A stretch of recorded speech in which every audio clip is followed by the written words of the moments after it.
Good morning. It's Wednesday morning, and today we read from Matthew 26, 69 through 75. Remember, Jesus is on trial at Caiaphas' house. Now, Peter was sitting outside in the courtyard, and a servant girl came up to him and said, "You also were with Jesus the Galilean." But he denied it before them all, saying, "I do not know what you mean." And when he went out to the entrance, another servant girl saw him, and she said to the bystanders, "This man was with Jesus of Nazareth." And again he denied it with an oath, "I do not know the man." After a little while, the bystanders came up and said to Peter, "Certainly you too are one of them, for your accent betrays you." Then he began to invoke a curse on himself and to swear, "I do not know the man." And immediately the rooster crowed. And Peter remembered the saying of Jesus, "Before the rooster crows, you will deny me 3 times." And he went out and wept bitterly. So this is a familiar tale. There's a tiny bit of confusion in it. In Mark's gospel, Mark's gospel says, "Before the cock crows the second time, you'll deny me 3 times." And Mark's gospel is thought to be Peter's memories, dictated to Mark. So that might be what actually happened. There's a tiny bit of confusion in English, I think, or at least I get confused, because, we have the word twice for the second time. There's an archaic English word thrice for the third time. And sometimes you hear, well, before the cock crows twice, you'll deny me thrice. And that gets confused into before the cock crows 3 times, you'll deny me 3 times. And none of that matters, but it's interesting stuff, I guess.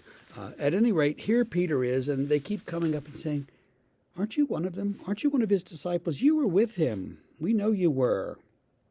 You talk like a Galilean." And Peter keeps saying, "No, I don't know him. I don't know him. Leave me alone, darn it."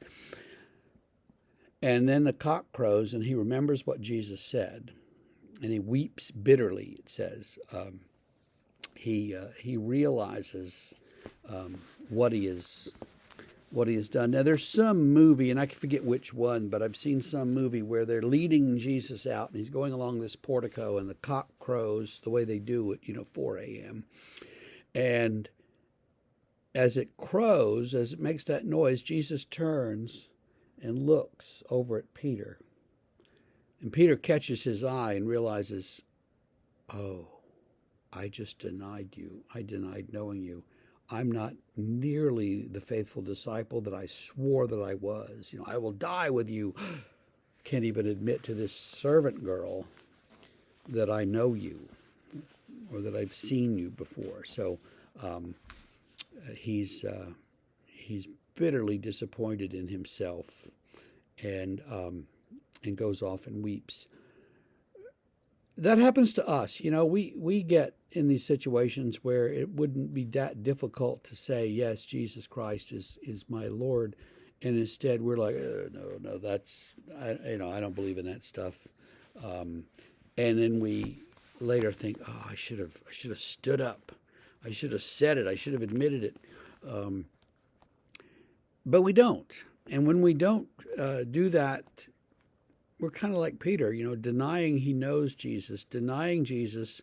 I don't know that it would have changed anything if Peter had said, yeah, I'm his friend. I don't think that would have changed anything for Jesus. It might have gotten Peter in some trouble. He might have been dragged along with him. And I think that's what he was afraid of, that they would say, "Well, then you come too," and they would punish him for being a follower of this blasphemer. But they don't, and so that's good. Meanwhile, though, Peter denies him and realizes what's happened. So in that moment, we have a choice. We have that choice in every moment. Are we going to be faithful or not?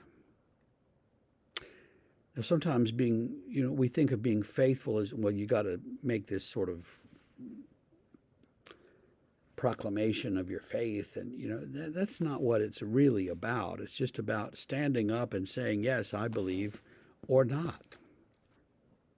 But that's the question. So think about that question today. And if that doesn't depress you, we'll get tomorrow into more of the trial, and that'll depress you even further. But have a great day. See you tomorrow.